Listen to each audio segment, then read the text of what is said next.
Graça e paz, meus irmãos, porque para mim viver é Cristo e morrer é lucro. Sejam muito bem-vindos, meus irmãos, todos vocês que estão se adentrando aqui, né? Hoje vamos estar aqui batendo mais um papo de Bíblia, batendo um papo sobre história, né? E como eu falei aqui, eu quero abordar justamente o contexto histórico, cultural, teológico desse versículo que está na carta de Paulo aos Filipenses, capítulo 1, versículo de número 21. Vou repetir para todos vocês. Porque para mim, viver é Cristo e morrer é lucro. Muito bom, né, meus irmãos? Todos nós já ouvimos falar sobre esse versículo, mas eu quero aqui trazer algo mais completo para que nós entendamos aqui o que significava ali, ou o que estava significando através da vida do apóstolo Paulo, essa carta ali aos Filipenses ali do Novo Testamento ali para a igreja lá de Filipos. Beleza? Irmãos, vamos analisar aqui o contexto geral dessa carta aos Filipenses. Eu quero aqui abordar, sabe, o contexto histórico, cultural, literário e teológico. Beleza? E isso vai ser muito enriquecedor para a gente conhecer. Irmãos, eu quero começar falando sobre o contexto histórico. O autor da carta, como eu mencionei, foi o apóstolo Paulo, né? Ele foi o autor ali dessa carta e ele se identifica como autor lá em Filipenses capítulo 1, versículo de número 1. E a data, irmãos, e o local, né, dessa escrita, ela foi escrita durante um período quando Paulo estava ali na prisão, provavelmente lá em Roma, lá por volta do ano 60 ao ano 62 ali depois de Cristo. Tem alguns outros possíveis, né, locais de escrita que constitui ali ou inclui ali ou Cesareia, tá, ou Éfeso, mas o local mesmo que foi escrito foi lá em Roma, que é o local que todo mundo ali, todos os teólogos aceitam mais. Irmãos, qual que foi o destino dessa carta de Paulo? A carta de Paulo aos Filipenses, ela foi dirigida à comunidade cristã lá de Filipos, que era uma cidade que se localizava lá na Macedônia. Então, olha que interessante, Filipos, meus irmãos, era uma colônia totalmente romana, conhecida por a sua lealdade a Roma, né? E também por uma população totalmente significativa, né? Onde tinha vários veteranos ali militares. Beleza, irmãos? Tá me entendendo? Agora vamos entender um pouquinho do contexto cultural. Olha que lindo quando nós adentramos, irmãos. A cidade ali de Filipos, ela era uma cidade importante lá na Macedônia.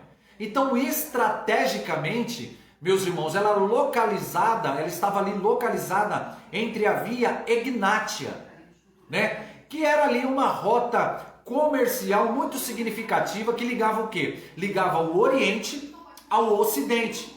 Então, como a colônia romana, ela tinha ali um status muito especial, incluindo ali vários direitos aos cidadãos romanos e uma administração, meus irmãos, que era diretamente ligada a Roma. Roma ali, ela tem uma importância muito grande lá. E quando nós vemos a composição ali da igreja, olha que interessante. A igreja de Filipos, ela foi fundada por Paulo. Você sabia disso? Né? Durante a sua segunda viagem missionária lá, que você pode ver isso depois, lá no livro de Atos, no capítulo 16, do versículo 11 ao versículo 40. Então, os primeiros convertidos, né, nessa viagem incluía uma mulher chamada Lídia. Lembra da Lídia? Que era uma comerciante de púrpura lá, né? E também um carcereiro local, indicando uma comunidade, né, de uma diversidade no seu campo lá social. Vamos agora adentrar no contexto literário. Olha que legal, irmãos. Quando nós falamos de conceito ou contexto literário, irmãos, o gênero dessa carta aos Filipenses, ela é uma epístola, certo? Que ela significa ali uma carta, né? Um gênero literário comum do Novo Testamento, que nem nós vemos aí. Então, olha que legal. Essa carta do apóstolo Paulo, ela foi caracterizada por sua forma de comunicação totalmente pessoal e pastoral, né? E quando nós vemos a estrutura dessa carta, ela pode ser dividida em várias seções, né, principais. Eu coloquei algumas aqui para vocês verem que interessante que é. Primeiro, nós vemos que essa carta, quando nós entramos dentro do contexto, nós vemos que ela é uma abertura e ação de graças. Você pode ver aí na carta aos Filipenses, no capítulo 1, do versículo 1 ao versículo 11. Então, o que faz o apóstolo Paulo? O apóstolo Paulo, meus irmãos, ele começa ali com uma saudação, né, como era de costume, e ele expressa toda a sua gratidão e a sua parceria dos filipenses ali ao Evangelho. Outra coisa que nós vemos ali muito significativa dentro desse contexto da carta aos Filipenses é um relato pessoal da situação que Paulo estava vivendo. Ali no livro, na carta aos Filipenses, do capítulo 1, do versículo 12 até o versículo 26, né, Paulo ele fala sobre a sua prisão, né, e como isso tem avançado lá no Evangelho. Outro ponto muito significativo, meus amados, dessa carta é uma exortação à unidade e algo que falta em muita vida de muitas pessoas hoje, chamado humildade. Do capítulo 1, do versículo 27 até o capítulo 2, do versículo 18, Paulo, o que ele faz? Ele começa a exortar lá os crentes a viverem de uma maneira digna no Evangelho. Destacando sempre o quê? A humildade como exemplo ali de Cristo, irmãos. Olha que coisa linda. Então isso nos mostra, né, que aquele povo daquela época também, né, não generalizando, faltava um pouco dessa humildade de uma maneira correta de viver perante a Cristo. Então o que Paulo faz? Ele começa a trazer algumas instruções, começa a trazer algumas exortações, né, e prática para aquele povo lá. Se você pegar no capítulo de número 3, do versículo 1, né, e no capítulo 4, no versículo 9, o que Paulo faz, meus amados? Paulo ele aborda ali diversos tópicos, incluindo o quê? O perigo ao legalismo. Olha só. E ele começa a fazer o quê? Exortar os crentes, né? E para que aqueles crentes vivessem ali na alegria, que tivesse mais momentos de oração e que os seus pensamentos fossem pensamentos positivos. Olha que coisa linda. E o que Paulo faz também? Paulo agradece a toda a comunidade pela assistência financeira que eles estavam recebendo. Tá entendendo, irmãos? Então, se você pegar o capítulo 4 ao Filipenses, do versículo 10 ao versículo 20, o que Paulo faz, meus irmãos? Paulo começa ali a agradecer aos filipenses pelo apoio financeiro que eles estavam ajudando a obra missionária, não só de Paulo, como na igreja, no seu contexto geral, né? Então, Paulo, o que ele faz? Ele enfatiza, né, a sua suficiência que vem diretamente de Cristo. Meu irmão Bruno, que a graça e a paz estejam com cada um de vocês aí, meu irmão. Que Deus abençoe. Obrigado por fazer parte dessa live aqui, onde nós estamos trazendo o contexto mais teológico, histórico desse versículo, né? E eu acho muito bacana a gente conhecer mais sobre a profundidade da Bíblia e da história. Irmãos, quando eu falei de contexto teológico, que eu quero trazer aqui para nós, Cristo sempre será o centro. Cristo, ele sempre é o centro.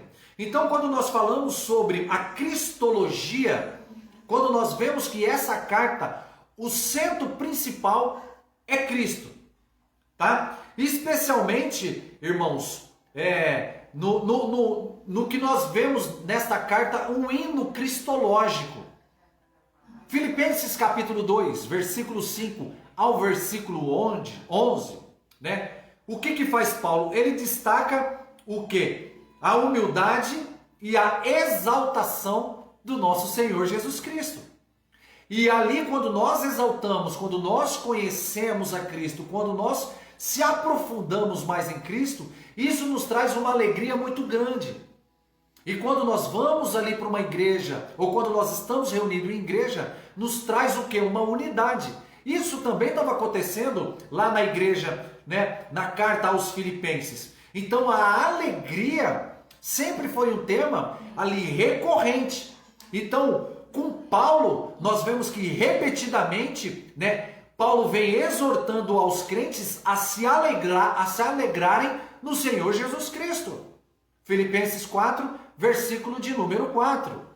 Então a unidade e a humildade também são totalmente enfatizadas como essenciais para a vida cristã em comunidade. Pastor Magno, Deus abençoe sua vida, meu irmão.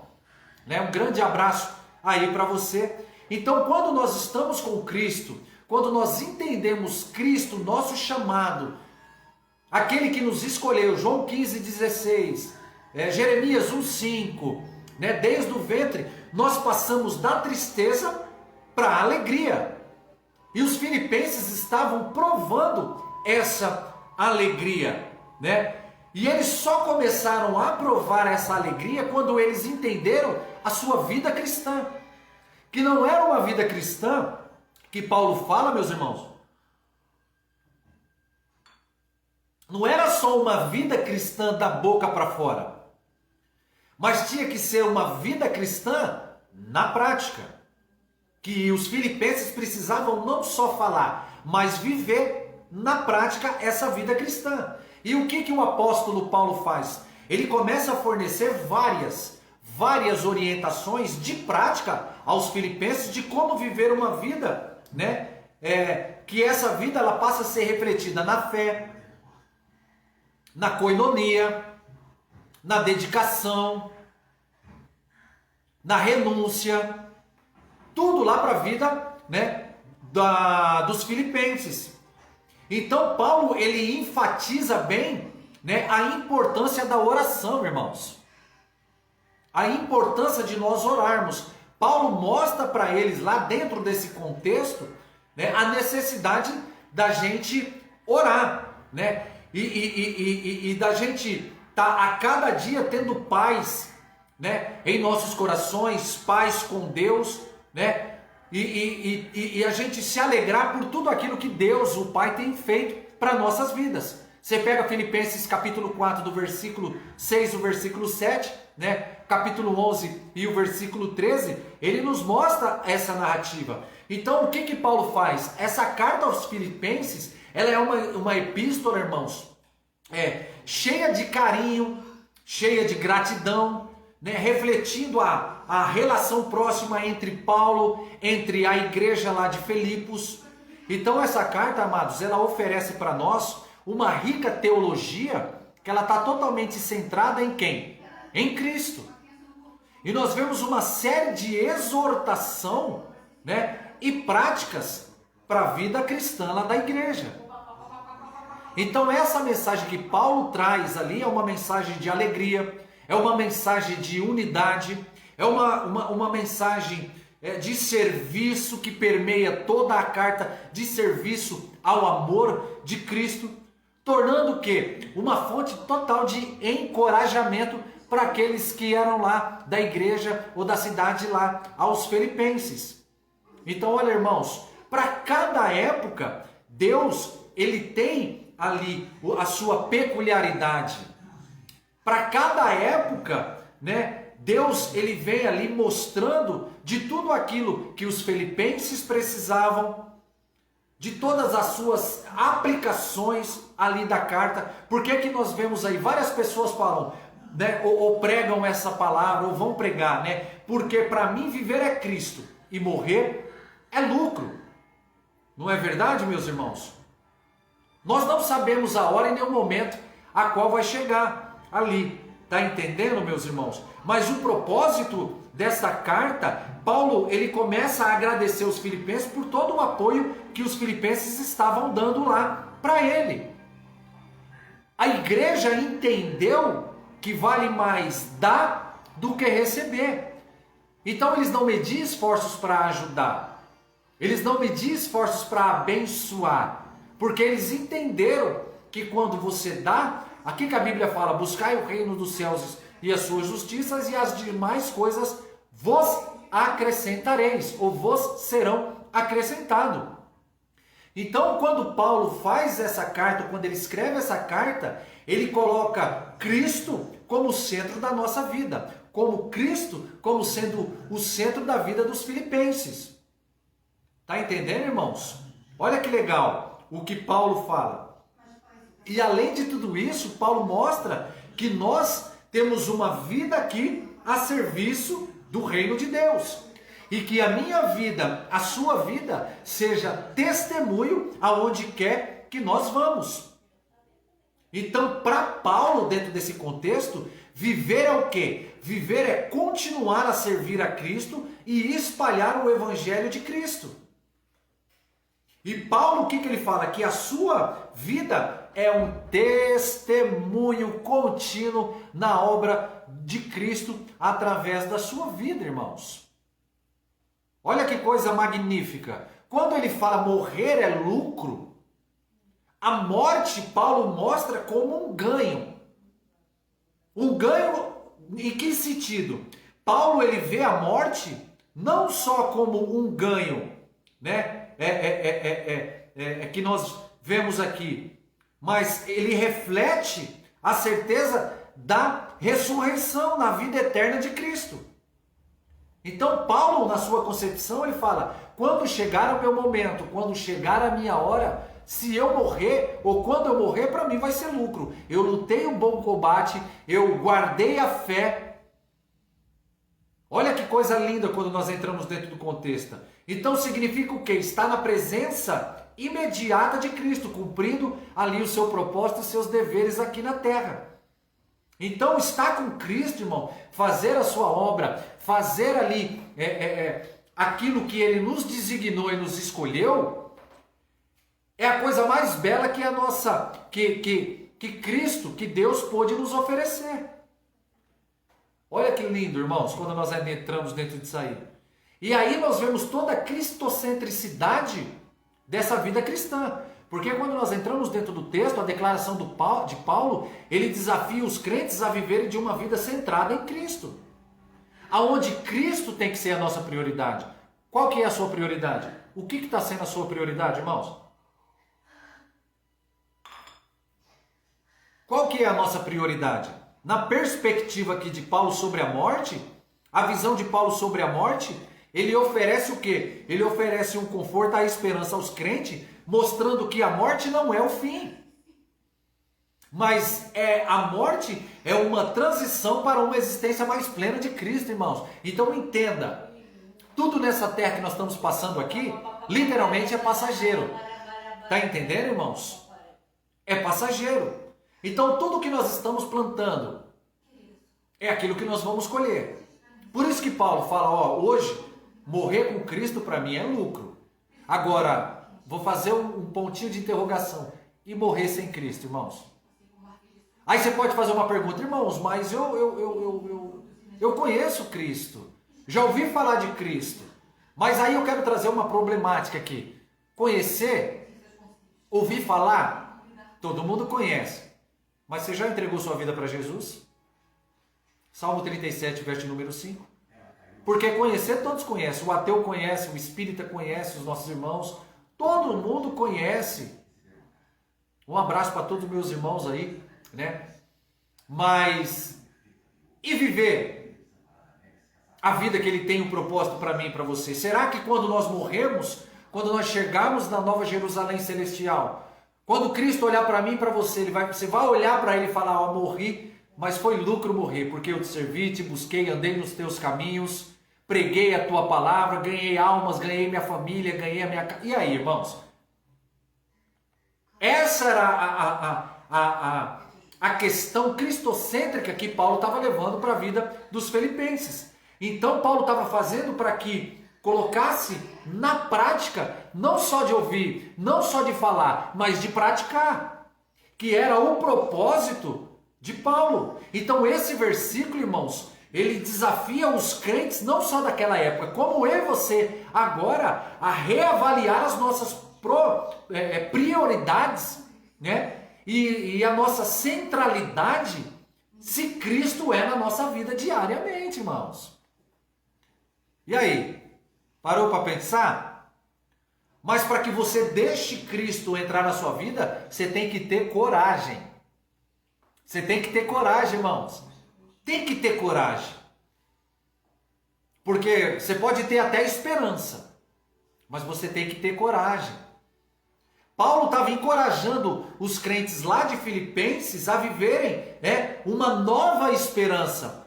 Viver uma vida, mesmo que se for diante da morte, sabendo que é o destino de todo mundo, mas aquela morte, para Cristo é só um até breve. Por isso que Paulo fala, morrer, viver com Cristo, né? É ótimo, mas morrer em Cristo é lucro. Paulo estava falando para os Tessalonicenses, o que vocês estão plantando? O que vocês estão fazendo? Se hoje chegar o momento de você fechar os seus olhos, e aí? Para onde você vai? O que vai acontecer? Então a conclusão aqui, irmãos, que eu vejo lá no livro de Filipenses, capítulo 1, versículo 21, né? Que a profundidade da convicção do apóstolo Paulo, que Cristo é totalmente a sua essência, tanto na sua vida como na sua morte. É uma transição de algo material, da onde fala da nossa carne, corruptível para algo que será incorruptível, para algo ainda melhor, para algo chamado eternidade. Já pensou nisso, irmão? Já pensou nisso, povo de Deus? Eternidade. Então esse versículo, Paulo desafia não só eu, mas todos os crentes a refletir sobre a centralidade de Cristo, sobre as minhas e as suas convicções, sobre qual é a maneira que nós estamos vivendo, sobre qual é a nossa confiança, qual é a nossa dedicação.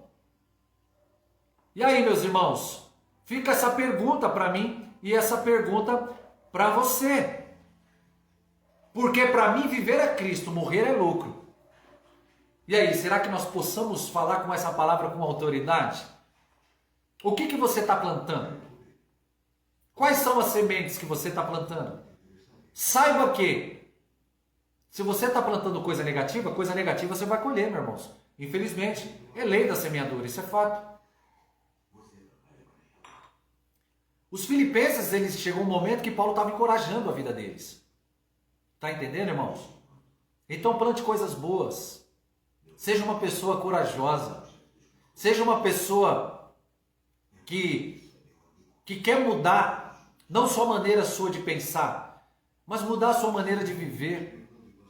Chega de ficar protelando, chega de ficar procrastinando. A minha vida, eu só comecei a entender o que é o sentido de viver quando eu dei um passo para Cristo. Quando eu dei um passo para Cristo, eu entendi literalmente o que é a vida, o que é ser feliz.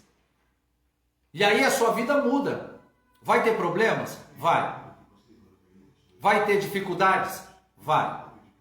Mas passar dificuldade com Cristo, entendendo que viver por Ele é muito bom, que se chegar nosso momento, morrer com Ele é lucro. Porque se chegar o nosso momento agora, nós sabemos para onde vai.